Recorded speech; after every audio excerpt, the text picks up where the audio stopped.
मेरा second time erection ही नहीं आता, क्या करूं? बहुत सीरियस क्वेश्चन है ना, कि सेकंड टाइम इरेक्शन आ ही नहीं रहा। देखिए, ये जो सेकंड टाइम इरेक्शन की बात होती है या फर्स्ट टाइम सेकंड टाइम के बीच का जो गैप होता है, इसको रिफ्रैक्टरी पीरियड कहा जाता है। और इस पे मैंने डिटेल्स पे ऑलरेडी एक वीडियो बनाई हुई है कि ये रिफ्रैक्टरी पीरियड क्या होता है।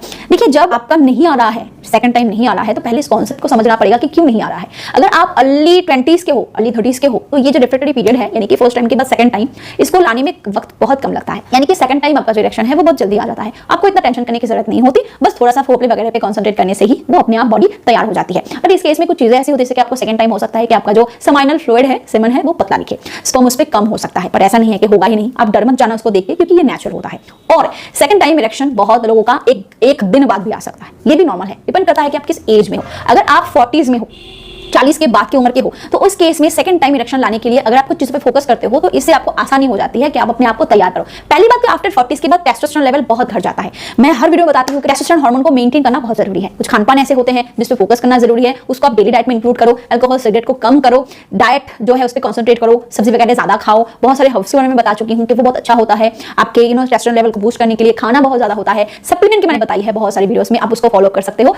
एक तौर से यही बात है कि भाई अपने टेस्टोस्टेरोन को मेंटेन करो। टेस्टोस्टेरोन मेंटेन रहेगा तो बॉडी में आपकी जो डिजायर है वो मेंटेन रहेगी। आपका जो सेक्स हार्मोन है, ये जो सेक्स हार्मोन है वो मेंटेन रहेगा। इससे आपकी जो अंदर की जो मैकेनिज्म है इस चीज के लिए वो भी बरकरार रहेगी। बॉडी में जो ब्लड फ्लो है वो भी मेंटेन रहेगा, अच्छा रहेगा। और एक्सरसाइज वगैरह थोड़ा सा करते रहो, इससे जो रिफ्रैक्टरी पीरियड है ना वो जल्दी आ जाता है। और उसी टाइम पे आप क्या कर सकते हो, पहली बात फोरप्ले पे कंसंट्रेट करो। वीडियो को आगे बढ़ाने से पहले मैं आपको एक प्रोडक्ट के बारे में बताना चाहूंगी। अगर आप संबंध बनाने के बीचों बीच ढीलेपन को महसूस कर रहे हो, या फिर संबंध बनाने से पहले ही आपका ढीला हो जा रहा है, या फिर उतना हार्ड नहीं हो रहा है जितना अंदर डालने के लिए जरूरी होता है, तो इसका मतलब है कि आपके बॉडी में ईडी की शिकायत हो रही है और आपके बॉडी में उतना ब्लड फ्लो नहीं हो रहा है, आपके प्राइवेट पार्ट में नहीं हो रहा है जितना जरूरी है। तो इसके लिए आप मिस्टर बोर्ड फॉर्मेंट का इस्तेमाल कर सकते हो। ये कई सालों से इस पे काम कर रहा है। इसमें लिविजा और सफेद मुस्की है। लिविजा जो है वो एक हर्बल पेटेंटेड मॉलिक्यूल है जो आम और अनार के एक्सट्रैक्ट से बनाए गए हैं, जिसका मेन काम है आपके बॉडी में ब्लड फ्लो को इंक्रीज करना, जिसकी कमी की वजह से ही आपको ढीलेपन की शिकायत हो रही है। और साथ ही साथ इसमें सफेद मुस्की भी है जो तेजी से आपके बॉडी में टेस्टोस्टेरोन को बढ़ाता है। अब जब टेस्टोस्टेरोन बढ़ेगा तो नेचुरली आपकी लिबिडो भी इंक्रीज होगी, नेचुरली जो डिजायर की प्रॉब्लम है वो भी क्योर होगी, आपके बॉडी में स्पर्म काउंट भी इंक्रीज होगा और ईडी की प्रॉब्लम में भी ये काफी अच्छे तरीके से रिजल्ट देता है। और इसके साथ आप एनहांस फॉर मेन से अपने प्राइवेट पार्ट की मसाज करो, क्योंकि इससे मसाज से आपके प्राइवेट पार्ट की जो ब्लड वेजल्स है वो रिपेयर होती है और जो हाइपर सेंसिटिविटी है वो भी रिड्यूस होती है। आगे बढ़ते हैं वीडियो की तरफ। अक्सर जब कपल यूज्ड टू हो जाते हैं, साल बीतने लगता है, शादी पुरानी होने लगती है ना, तो फोरप्ले पे कंसंट्रेट करना छोड़ देते हैं। ठीक है, फोरप्ले एक ऐसी चीज है ना जो आप एक दूसरे के साथ जब टच में रहते हो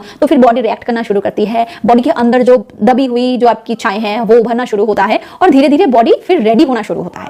तो फीमेल पार्टनर के लिए भी और मेल पार्टनर के लिए भी ये जो सेकंड टाइम कहो, फर्स्ट टाइम कहो, किसी भी पीरियड में अच्छे तरीके से रेडी होने के लिए फोरप्ले बहुत इंपॉर्टेंट है। फोरप्ले में टचिंग वगैरह, किसिंग वगैरह, हग वगैरह, और सबसे बड़ी बात कि जो सेंसिटिव ऑर्गन्स होते हैं बॉडी के, उसके बारे में जानना बहुत ही जरूरी है। और वो सेंसिटिव ऑर्गन्स सिर्फ फीमेल का ब्रेस्ट और फीमेल का जो प्राइवेट पार्ट है वो, मेल का प्राइवेट पार्ट वो ये नहीं होता। सेंसिटिव ऑर्गन्स और भी बहुत सारे होते हैं जहां पे मसाज करने से, टच करने से, जहां पे का इस्तेमाल करने से फोरप्ले में काफी आसानी होती है। तो अगर आपका सेकंड टाइम इरेक्शन नहीं हो रहा है और वो एजिंग की वजह से हो रहा है तो टेस्टोस्टेरोन पे फोकस करो। दूसरी बात है कि अपने सेंसिटिव ऑर्गन्स को समझो। इसके बारे में आप रिसर्च कर सकते हो, गूगल कर सकते हो कि एक मर्दों का जो सेंसिटिव ऑर्गन है वो क्या है। पहला तो डेफिनेटली हम सभी जानते हैं कि वो हमारा प्राइवेट पार्ट होता है। इसके अलावा मेल पार्टनर के लिए निपल्स भी बहुत सेंसिटिव होते हैं। मेल पार्टनर का बैक नेक एरिया बहुत ही सेंसिटिव होता है, किस बहुत ज्यादा सेंसेशन पैदा करता है। अदरवाइज फीमेल पार्टनर की बात करो तो फीमेल पार्टनर के थाइस का एरिया बहुत सेंसिटिव होता है, बैक नेक एरिया सेंसिटिव होता है, और ब्रेस्ट, ये सारी ऑर्गन तो हम जानते ही हैं, इसको बोलने की जरूरत भाई होती नहीं है। अदरवाइज हमारे बाल बहुत सेंसिटिव होते हैं, मेल और फीमेल दोनों के लिए। जिनके बाद आप रोज रोज तो करते नहीं हो, तो जब भी आप करो और जब भी आपको लगे कि हाँ, बहुत सारे कपल ऐसे होते हैं ना जो